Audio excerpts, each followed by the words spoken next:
बिस्मिल्लाहिर्रहमानिर्रहीम। ख्याल टीवी के मुअज़्ज़ज़ ख़वातीन हज़रात, अस्सलामु अलैकुम वरहमतुल्लाहि वबरकातुहू। मैं हूं आपका दोस्त मोहम्मद अली खिज़र। आज की इस वीडियो में हम बात करेंगे आतिश नमरूद में हज़रत इब्राहीम के साथ दूसरी शख्सियत कौन थी। आइए आज की इस वीडियो में जानते हैं। यूं तो हक़ की खातिर हज़रत इब्राहीम अलैहिस्सलाम का आतिश नमरूद में कूद जाने का वाक़या ज़बान ज़द-ए-आम है और ख़ुद हक़ ताला ने कुरान करीम में हज़रत इब्राहीम की इताअत और फर्माबरदारी का वाक़या बताते हुए इन्हें खलीलुल्लाह के लक़ब से नवाजा है। मगर बहुत कम लोग ये जानते हैं कि आतिश नमरूद के गुलजार की खुशबू सिर्फ़ हज़रत इब्राहीम ने ही नहीं सूंघी थी, बल्कि एक और शख्सियत भी इस आग में आपके हमरा थी, जिसको रब ताला ने आने वाली नस्लों के लिए मोहतरम बना दिया।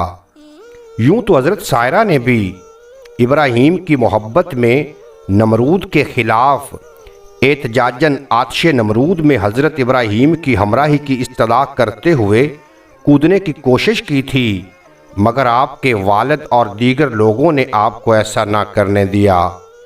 हज़रत सायरा इस वक्त हज़रत इब्राहीम के निकाह में ना आई थी। ये सादत का मकाम भी अजीब है। रब्बे कायनात जिसे चाहता है इनायत फरमा देता है। आतिश नमरूद में हज़रत इब्राहीम के साथ कोई और नहीं बल्कि नमरूद की ही 9 उम्र बेटी भी थी।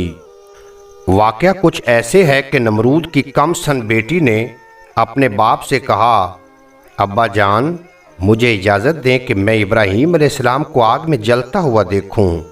नमरूद ने इजाज़त दे दी।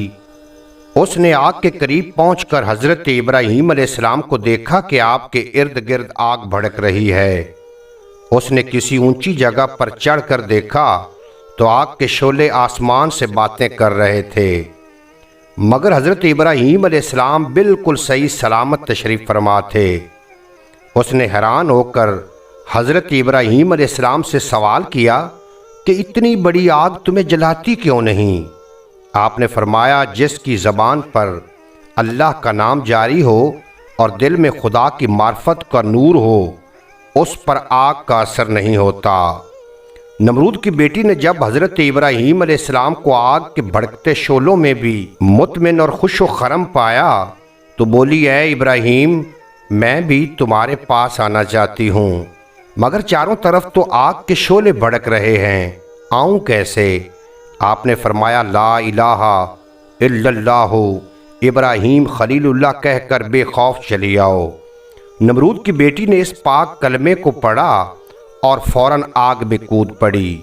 खुदा की कुदरत, आग इस पर सर्द हो गई और वो इसमें सही सलामत ज़िंदा रही। जब हज़रत इब्राहीम अलैहिस्सलाम के पास से अपने घर वापस आई और बाप को सारी बात सुनाई तो नमरूद सीख पाल हो गया। पहले तो उसे समझाते हुए कहा कि मैं तेरे भले की बात कहता हूँ, इब्राहीम अलैहिस्सलाम से बाज आ और बुतों की पूजा से मुंह ना फेर, वरना अच्छा ना होगा। नमरूद ने अगरचे अपनी बेटी को बहुत डराया धमकाया, मगर उसने एक न मानी। आखिर मलाउन नमरूद ने उस खुदा की प्यारी पर जुल्मों के पहाड़ तोड़ डाले।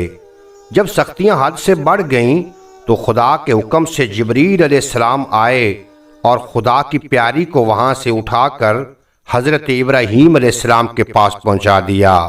उम्मीद है आज की ये मुख्तसर वीडियो आपको पसंद आएगी। अगर वीडियो पसंद आई हो तो चैनल को सब्सक्राइब फरमा के बेल नोटिफिकेशन को प्रेस करना।